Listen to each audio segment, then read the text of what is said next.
नमस्ते दोस्तों, रवि कुमार सिहाग हैं। यूपीएससी 2021 में 18 रैंक अर्जित की है। मुखर्जी नगर इनका सेंटर था विजन में। ठीक है, विजन क्लासेज है इनकी और हिंदी मीडियम से हैं ये। और इनका रजिस्ट्रेशन नंबर ये था और 20 नवंबर 2021 को इन्होंने एग्जाम दिया था। ये टॉपर्स की कॉपी को हम डिस्कस करते रहते हैं, तो उसी में एक रवि कुमार सिहाग की आगे जो हिस्ट्री वाली कॉपी है। विजयनगर साम्राज्य की स्थापत्य कला अद्वितीय विशेषताओं से युक्त एक विशिष्ट शैली है। ठीक है, उदाहरणों के साथ विस्तार से बताना, इसमें उदाहरण भी देने हैं। तो ठीक है, सबसे पहले इन्होंने विजयनगर साम्राज्य की भूमिका बता दिया, हरिहर बुक्का द्वारा कब इसकी स्थापना की गई थी। और कला या प्रेमी थी कला और वास्तुकला में इन्होंने 3 बताया, शहरी दुर्ग है, महल है और मंदिर है। अब इन तीनों की विस्तृत व्याख्या करेगा। शहरी दुर्ग प्रकोष्ठ की इनके लिए एक देखो बहुत ही शानदार डायग्राम बना दिया इन्होंने। ठीक है, और एक पॉइंट वाइज दिखाने की कोशिश की। कोई लोग हैं वो पैराग्राफ में लिखेंगे, अपन को पॉइंट में लिखना है। मुख्य मुख्य पॉइंट को अंडरलाइन करना है, जो भी मुख्य पॉइंट होगा अंडरलाइन करना है, मैपिंग करनी है। जो बहुत ही ज़्यादा मुख्य होगा उसे डब्बे में बंद कर देना है। जैसे यात्री नोनीज है, यात्रियों के संदर्भ में चर्चा करनी है। ये काफ़ी चीज़ें आप देख सकते हो। सेकंड चीज़ है, इन्होंने महल के बारे में, तो महल के बारे में पॉइंट बता दिया है। एक एग्जाम्पल बोला तो ये लोटस टेम्पल के महल के बारे में है। मंदिर निर्माण में अद्वितीयता के संदर्भ में है, तो ये मंदिर निर्माण जो द्रविड़ शैली के संदर्भ में ऊंचे द्वार होते हैं, गोपुरम होता है, इनके संदर्भ में एग्जाम्पल के साथ विथ लियोग्राफी ये है। और नीचे देना निष्कर्ष। इससे हम ये सीख सकते हैं कि कैसे पॉइंट वाइज लिखा जाए, ज़्यादा से ज़्यादा पॉइंट हम लिखना अपन को, ना कि पैराग्राफ में। दूसरा है, जो मुख्य चीज़ होगी उसे डब्बे में बंद करना, अंडरलाइन करना है, पॉइंट में चलना है। और पूरा संदर्भ को खोलना। संदर्भ का मतलब है जितने डायमेंशन हो सकते हैं पूछे गए ना, सारे के सारे खोल के दिखाने हैं। और कंटेंट तो विकास, ये जो रवि कुमार सिहाग है इनका आधिपत्य है कंटेंट के ऊपर। अब आपको लग रहा होगा कि इसकी पीडीएफ, तो इसकी पीडीएफ में मेरा चैनल है टेलीग्राम पे, स्टडी विद सुंदर नाम से है, वहाँ जाके आप इसकी पीडीएफ भी प्राप्त कर सकते हो। वहाँ मैं डाल देता हूँ, आप मेरे को ज्वाइन कर लीजिए, लिंक मैं आपको यहाँ ऐड कर लूँगा। ठीक है, यद्यपि, और अगर ये चैनल अच्छा लगे तो कमेंट, लाइक, शेयर, सब्सक्राइबर जो भी करना है कर लेना। यद्यपि लॉर्ड विलियम बेंटिक का कार्यकाल छोटा था, तथापि इसे स्थानीय सुधारों के लिए जाना जाता है। सविस्तर वर्णन करना, लॉर्ड विलियम बेंटिक के संदर्भ में बात की जा रही है। तो लॉर्ड विलियम बेंटिक के संदर्भ में पहले जो थी भूमिका बता दी इन्होंने, जो कार्यकाल था या इनका जब भी था, भारतीय अर्थव्यवस्था के संदर्भ में बता दिया। प्रशासनिक सुधार जो किए उसको पूरा बता दिया। देखो ये कंटेंट इनका बहुत ज़बरदस्त है, मुख्य लाइन है, उनको अंडरलाइन करना है। मैं आपको यहाँ प्रारूप बता रहा हूँ इसका, न्यायिक सुधारों के संदर्भ में देख लो, ये जो भी हैं पॉइंट वाइज हैं। उदाहरण ज़्यादा से ज़्यादा देना, ज़्यादा से ज़्यादा अगर आपको उदाहरण वाली कॉपी देखनी है ना, तो मैं एक और कॉपी बढ़ा रहा हूँ, इंग्लिश मीडियम की है, ऐश्वर्य नाम की है, जो यूपीएससी में 4थी रैंक। उनकी क्या है कि राइटिंग बहुत साफ है, तो समझ में आ जाती है। और दूसरा है, अगर आपको लग रहा है कि भाई इतना कंटेंट तो हमारे पास है ही नहीं, हम यूपीएससी कैसे करेंगे, तो ये गलत। इतने कंटेंट की भी आवश्यकता नहीं है। इसी का भाई है, दूसरी 22वीं रैंक का ये सुनील कुमार धनवंता, उन्हीं की कॉपियाँ मैं पढ़ा रहा हूँ। वहाँ देख लेना, बहुत ही साधारण और नॉर्मल कॉपियाँ हैं, ज़्यादा कंटेंट नहीं है। साफ सुथरी राइटिंग में बहुत कम लिख के 17-18 क्वेश्चन अटेंड करके भी कैसे नंबर लाए जा सकते हैं, ये सुनील कुमार धनवंता से आप सीख सकते हो। मैं आपकी वो कॉपियाँ भी आपको पढ़ाता रहूँगा। रियासतों को बढ़ते नीति के संबंध में, धार्मिक सामाजिक सुधार के संदर्भ में जो भी चीज़ें हैं, सुधार हैं, ये पॉइंट वाइज लिख के नीचे निष्कर्ष और भूमिका लिखनी बहुत इंपॉर्टेंट है। क्योंकि आप मान के चलो आधा नंबर होगा निष्कर्ष का और आधा नंबर होगा भूमिका का। 1 नंबर तो वहाँ से आएगा, तो वो लिखना ही, और इससे प्रेजेंटेशन बहुत अच्छा हो जाता है। तीसरा क्वेश्चन है, जब भारतीय पूंजीपति दीर्घकालीन समय तक चलने वाली सामूहिक स्वर्ण अवज्ञा के पक्ष में नहीं थे। हाँ बिल्कुल, दीर्घकालीन रूप से नहीं है, लघुकालिक हो सकते थे, और सारे नहीं थे, कुछ कुछ तो थे। वहीं इनमें से कई अपने वर्ग और राष्ट्र के लिए महत्वपूर्ण रियायतें प्राप्त करने में भी स्वर्ण अवज्ञा की उपयोगिता, यहाँ तक कि आवश्यकताओं को स्वीकार करते थे। कुछ थे जो जमनालाल बजाज जैसे थे, घनश्याम दास बिरला थे, इसमें थे, गांधी जी के पक्ष में थे।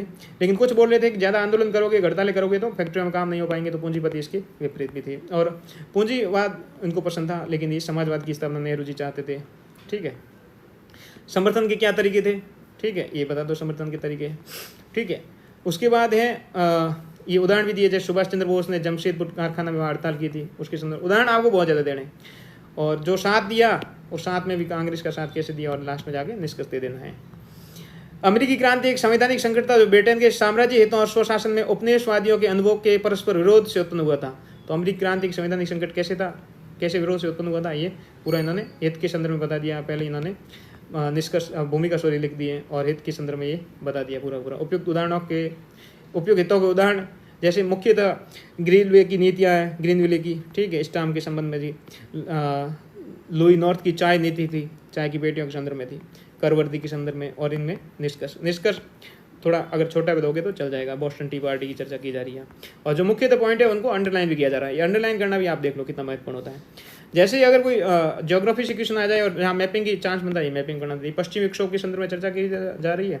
इसकी भारत पर प्रभाव थे तो इन्होंने भारत की प्रभाव टू द पॉइंट लिखने का कोशिश की है, पॉइंट वाइज लिखना। जो भी जैसे मुख्य पॉइंट हो उसमें अगर ज़्यादा एक्स्ट्रा पॉइंट हो रहे तो उसको एक्स्ट्रा लिखो। और अन्य क्षेत्र में गेहूँ सरसों को लाभ है, चने की फसल को लाभ है। जैसे अन्य राजस्थान में मेवा मावट से संबंधित है तो इनको पूरा नहीं लिखना है, खड़ी पाई देनी है, हैन हान टीका टीकीन करनी, ऐसा कुछ नहीं करना। बहुत साधारण तरीके से अपनी लाइन पूरी करनी है। हिमालय बर्फबारी और ग्लेशियर का बर्फ जमाव, ग्लेशियर वर्दी के लिए आप यहाँ पे ऐसे भी टिक मार सकते हो ऊपर वाला, ग्रीष्म ऋतु में बहाओगे वर्दी, और वर्दी ये होता है। नॉर्मल आप पूरा जमाने की आवश्यकता नहीं है। जैसे तापमान तो यहाँ आगे से आगे पॉइंट बन रहा है, कुछ है ता तथा तिथि जोड़ने की जरूरत नहीं है। और नीचे जाके इंपॉर्टेंट लाइन है जो है उसको अंडरलाइन कर लो और निष्कर्ष दे दो अपना। अरब सागर जहाँ पहले चक्रवात कम आते थे अब ज़्यादा आने लगे, इसके कारणों की चर्चा करनी थी। तो अरब सागर के संदर्भ में जो ये अरब सागर है, ये बंगाल खाड़ी, इन्होंने दिखा दिया यहाँ पे, और क्या रीजन थे उसके संदर्भ में यहाँ चर्चा कारण है, तो कारणों की यहाँ पे चर्चा की जा रही है। ये पूरा 4-5 पॉइंट हम कारण बता दिया है। अल्निनो मैडम जूलियन, ये जो यूपीसी पीटी के सवाल थे उनको भी इन्होंने यहाँ ऐड कर लिया है। एक स्थिर भूभाग और कमजोर भूकंपीयता का क्षेत्र होने के बावजूद प्रायद्वीप भारत देश के भूकंपों का साक्षी रहा है। भाई प्रायद्वीप भारत में कौन कौन से कहाँ क्षेत्र में भूकंप आ रहे हैं। भूकंपों में यहाँ ये अगर बता देते भाई सेक्टर 4, 5 वाला, 3 वाला, जो जोन वाला 3, 5 जोन वाले भूकंप है, इसकी भी अगर चर्चा कर ले तो बहुत अच्छा था, लेकिन वो यहाँ चर्चा नहीं कर रहे, कोई बात नहीं। भूकंपों का साक्षी कैसे रहा, तो इन्होंने भूकंपों का साक्षी रहने के लिए 4-5 पॉइंट बता दिए हैं।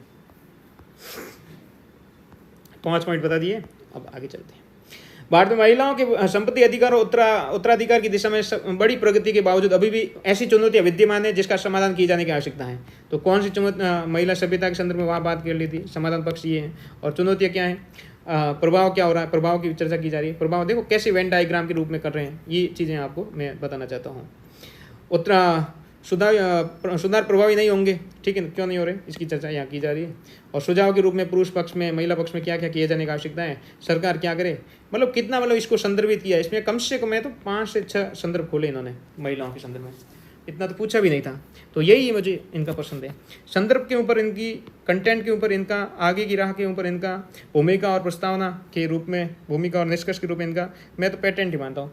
इनसे अच्छी कॉपियाँ बहुत कम होती है, लेकिन तथ्यात्मक बहुत ज़्यादा होती हैं, इतना याद नहीं कर पाते आम लोग। डरना नहीं, अगर डर रहे हो तो सुनील कुमार धनवंता की कॉपी देख लो, वहाँ कम ही रहेगा। भारत में यह देखा गया है कि जहाँ दक्षिण राज्यों में जनसंख्या स्थिर हो गई, वहीं उत्तरी राज्यों में तो ये जनसंख्या स्थिर हुई। तो यहाँ देखो ये स्थिर है और यहाँ स्थिर नहीं हो पा रही। तो ये जनसंख्या का जो डाटा है वो सारा का सारा है। कितना डाटा कोई आप याद कर पाओगे कि एक डाटा थोड़ा याद करना है। उत्तरदायी कारण क्या है, तो इसके लिए ये देखो ये मैपिंग कर ली, कारणों की चर्चा की जा रही। राजनीतिक कारण है, सरकारी मॉडल है, ये भी सरकारी मॉडल भी एक तरह कारण है, सामाजिक कारण है, ये इस प्रकार निश्चित जाके निष्कर्ष दे दिया। आगे की राह ये बताते रहते हैं। वैश्वीकरण भारत में युवाओं की अभिवृद्धि और आकांक्षाओं को विविध तरीकों से प्रभावित कर रहा है। चर्चा कीजिए कैसे प्रभावित कर रहा है, तो प्रभाव कैसे, धार्मिक है, आर्थिक है, सांस्कृतिक है, और इसमें एक एग्जाम्पल देके सारी समझाने। सामाजिक प्रभाव कैसे है ये बताना है आपको। आकांक्षाओं पर प्रभाव क्या हो रहा है, पूरा आकांक्षा बता के, और यहाँ पर हालांकि वैश्वीकरण कारण इनकी अभिवृद्धि आकांक्षाओं पर नकारात्मक प्रभाव पड़ा है, तो ये नकारात्मक प्रभाव भी बता दिए, और नीचे जाके इन्होंने निष्कर्ष दे दिया। वैश्वीकरण एक दोधारी तलवार, इसके लाभ और हानि दोनों होते हैं, जैसे कंप्यूटर है। शास्त्रीय नृत्य की प्रमुख शैलियों की पहचान करते हुए व्यापक रूप से भारत में इसकी विकास का पता लगाई है। प्रमुख शैलियाँ कौन कौन सी है, तो प्रमुख शैलियाँ ये भरतनाट्यम है, कथकली है, मोहिनीअट्टनम है, इन्होंने बता दिया है यहाँ पे। आंध्र प्रदेश में कुचिपुड़ी है, कथक है, यहाँ काट छाट नहीं करनी है आपको, ठीक है। और विकास के विविध तत्व कौन कौन से, तो भरतनाट्यम में नाट्य शास्त्र है, वात्स्यायन का काम सूत्र है, ये प्रमुख तत्व है। मंदिर की संस्कृति का प्रभाव है, शासकों की भूमिका होगी, भक्ति आंदोलन का प्रभाव है, प्राचीन नाट्य मंचों का प्रभाव है, अरबी फारसी, और नीचे जाके इन्होंने निष्कर्ष दे दिया। भारतीय राष्ट्रीय कांग्रेस द्वारा विभाजन की स्वीकृति वस्तुतः मुस्लिम लीग को दी गई क्रमिक रियायतों की प्रक्रिया का केवल अंतिम चरण था। कैसे था ये बताना आपको। तो भारतीय राष्ट्रीय कांग्रेस की भूमिका के संदर्भ में इन्होंने पॉइंट वाइज ये दिखाने की कोशिश की है। उसके बाद राष्ट्रीय 5वां पॉइंट, अब अंततः अंतरिम सरकार का मुद्दा हो या यदि वो काट चाट नहीं है। शिमला समझौता, आलोचकों की नज़र में कांग्रेस की रियायतवादी प्रवृत्ति के कारण अंततः विभाजन हुआ, तो किंतु समग्र हम देखें तो यह विचार उपयुक्त नहीं है, क्योंकि उसका नहीं होने कारण 4-5 कारण भी बता दिए इन्होंने, जिन्ना की चरम मांग गई कि अस्वीकृति और ये, और विभाजन के अन्य कारण, तो जो भी मुख्य नहीं है उनको अन्य में डाल दो और नीचे निष्कर्ष देगी खत्म करो। स्वतंत्रता संघर्ष के दौरान विशेष रूप से 1992 के भारतीय परिषद अधिनियम के पश्चात भारत में राष्ट्रवादी नेताओं ने साम्राज्यिक विधान परिषद को सरकारी नीतियों के समर्थन के एक साधन के रूप में कार्य करने वाली शक्तिहीन मशीन से सार्वजनिक शिकायतों को व्यक्त करने वाले एक मंच के रूप में परिवर्तित किया। चर्चा करनी 1992 का ये भारत शासन परिषद के संदर्भ में। तो इन्होंने वो पूरा 92 में जो भी था प्रावधान वो प्रावधान इसमें बता दिए हैं। ठीक है, राजनीतिक जनमत निर्माण कैसे हो, आर्थिक आलोचना क्या होगी इसकी। ठीक है, लोकतांत्रिक मामलों का निरूपण है, कैसे मतलब पॉइंट वाइज कहाँ लिखा जाता है, जो मुख्य पॉइंट है उनको अंडरलाइन करना है और लास्ट में जाके निष्कर्ष है। ज्योग्राफी क्वेश्चन में मैपिंग कर लेते हैं ये। ठीक है, पुर्तगाली के शासन के संदर्भ में बाह्य बलों के कारण है, कारणों के रूप में मैं आपको ये बता रहा हूँ यहाँ पे कि पॉइंट वाइज कैसे मुख्य हेडिंग यहाँ बना दो, ये पूरी मुख्य हेडिंग है। ये सेम चीज़ है ना, आप ऐश्वर्य की कॉपी में देख सकते हो। मैंने ऐश्वर्य कॉपी पढ़ाई और भी सारी कॉपियाँ पढ़ाऊंगा, तो आप देखते रहना। और सुनील कुमार धनवंता की कॉपी में यहाँ पढ़ाऊंगा। वर्तमान इजराइल फलस्तीन संकट की जड़ों को पीछे जाकर प्राचीन इतिहास में खोजा जा सकता है। अब उसकी कैसे, तो इसमें ये भूमिका पहले लिख दी, प्राचीन ऐतिहासिक कांड कौन कौन से हैं उसके संदर्भ में ये पूरा बता दिया है। मुख्य तो पॉइंट चल रहे हैं। ठीक है, और उपयुक्त कारणों कारण तनाव तो पहले से व्याप्त था। 19वीं शताब्दी निम्न कारण और उभर गया। क्या क्या कारण थे, ये कारण बता दिए। ठीक है ना, तथ्यात्मक बहुत ज़्यादा जोयोनिज्म। अब जोयोनिज्म हमने नहीं शब्द सुना होगा, ये 1959 से 97 तक किसको याद होगा ऐसी डेट वेट। हमको तो गांधी जी का बर्थडे कब था ये तो मेरे को तो याद है, लेकिन कई लोग नहीं याद होगा था। और ये वहाँ जा रहे, बताओ ये अब जब मैपिंग है इस क्वेश्चन में ज़्यादा इनको आर्थिक और भौगोलिक परिस्थितियों के संदर्भ में सवाना अष्टी प्रकार की जलवायु के बीच तुलना कीजिए। सबसे पहले है ना यहाँ ये मैपिंग नहीं बनानी, इन्होंने बनाई तो कोई बात नहीं। हाँ, सबसे पहले भूमिका लिखनी, उसके बाद मैपिंग बनानी। ठीक है, वर्ड की मैपिंग इन्होंने बना दी है। ठीक है, तुलना यहाँ सवाना स्टेप में तुलना कर लिए पॉइंट वाइज, बहुत ही ज़बरदस्त है, शानदार तरीके से तुलना की गई। और आर्थिक पहलू भी यहाँ बता दिए हैं, आर्थिक क्रियाओं के संदर्भ में भी चर्चा की है। और ये हो गया। विश्व भर में महासागर उच्चावच में पाए जाने वाले विभिन्न प्रकार के खनिजों के निक्षेपों का विवरण दीजिए। खनिजों के निक्षेपों का विवरण देना, तो ये देखो मैपिंग यहाँ कर ली, मैपिंग वहाँ करनी भूमिका लिखने के बाद। ठीक है, अब विवरण यहाँ दे दिया, ऊर्जा खनिज संसाधन है कहाँ कहाँ है। ठीक है, पॉलीमेटलिक न्यूडल्स हैं, प्लेसर निक्षेप हैं। अब कई लोग होंगे ना वो बहुत ही महासागर नीचे खनिज तत्व पाए जाते हैं, उनको ये बोलेंगे पॉलीमेटिकल न्यूडल्स, प्लेसर निक्षेप, ये इनके नाम ही नहीं छोड़ेंगे कई लोगों, फिर बोलते नंबर नहीं आएंगे। ये लिखना पड़ेगा, लवणीय खनिज है, पत्थर संबंधी खनिज है, बहुत डाइवर्स करके लिखना पड़ता है। SDG 14 को जोड़ा हुआ है। ठीक है, ये जितना ही IAS के लिए काम है उतना ही PCS की बराबर की कॉपी है, इनको सबको अच्छे से पढ़ो आप। भारत में सूती वस्त्र उद्योग की समस्याओं और संभावनाओं पर चर्चा करना। सूती उद्योग की समस्या और संभावना क्या है, तो ये सूती वस्त्र कहाँ का केंद्र है इनको यहाँ बता दिया है। ठीक है, ये समस्या पहले बता दिए, समस्या बता रहे। समस्या में कैसे देखो, डब्बा बंद करके लिखा जा रहा है, विद्युत ऊर्जा के लिए, उत्पादन में अनिश्चितता के लिए, हड़ताल में संरक्षण के लिए। ठीक है, और संभावना क्या है, संभावना मुख्यतः पॉइंट है देखो, BT कॉटन है, PM कौशल योजना अगर हो रही है तो वो भी पूरा दिखाने की कोशिश कर रहे हैं। निर्यात को बल देना चाहिए, कैसे देना चाहिए, ये पूरा दिखाया हुआ है यहाँ पे। ठीक है, तकनीकी परिवर्तन क्या हो रही है, निष्कर्ष लास्ट में दिया। निष्कर्ष जरूरी है। जब भारतीय शहर तेजी से बढ़ती जनसंख्या के साथ द्रुत शहरीकरण के दौर से गुजर रहे हैं, वहीं राज्य की नीतियाँ और कार्रवाइयाँ सुरक्षित चुनौतियों से निपटने के लिए अपर्याप्त सिद्ध हुई है। तो चुनौतियाँ क्या हैं, कैसे गुजर रहे हैं, तो ये पहले शहरीकरण बता दिया इन्होंने। अब चुनौतियाँ के संदर्भ में ये चर्चा की जा रही है। देखो ये डाटा बहुत ज़्यादा है, ये डाटा भर के रखते हैं। इससे क्या है कि कॉपी चेक करने वाला भी दबाव में रहता थोड़ा। ठीक है, विकास द्विकृति सर का सबसे प्रिय छात्र हैं और उन्होंने पूरा इनको सिखाया, तो कम कैसे हो सकती है। ये पूरा इन्होंने बता दिया जो भी कार्य था और सुधार क्या की जा सकते हैं, सुधारों के ऊपर चर्चा की जा रही है। रक्षा क्षेत्र की अवधारणा को नहीं नकारता है, रक्षा क्षेत्र की अवधारणा को नहीं नकारता है भारतीय संदर्भ में। ईश्वर कीजिए, कौन नहीं नकारता भैया। अच्छा, राष्ट्र क्षेत्र की अवधारणा को नहीं नकारता। अच्छा, राष्ट्र जो होता है क्षेत्र की अवधारणा को नहीं नकारता, मतलब राष्ट्र के अंदर क्या होता है, क्षेत्र को महत्व दिया जाता है। तो इसमें जर्मन की चर्चा की गई है।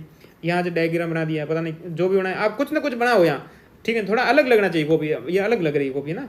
तो चलो, ये हो गई रवि कुमार सिंह की स्टडी वे सुंदर है, यूट्यूब पे है भी और टेलीग्राम पे है। कोई भी सब्सक्राइबर ज्वाइन शेयर लाइक करना चाहते हैं कर लीजिए, ज़्यादा से ज़्यादा पहुँचाइए दोस्तों। धन्यवाद, थैंक यू। आपका सहयोग बना रहेगा तो बेहतर है, मैं भी आपको आगे कंटिन्यू जारी रखूँगा।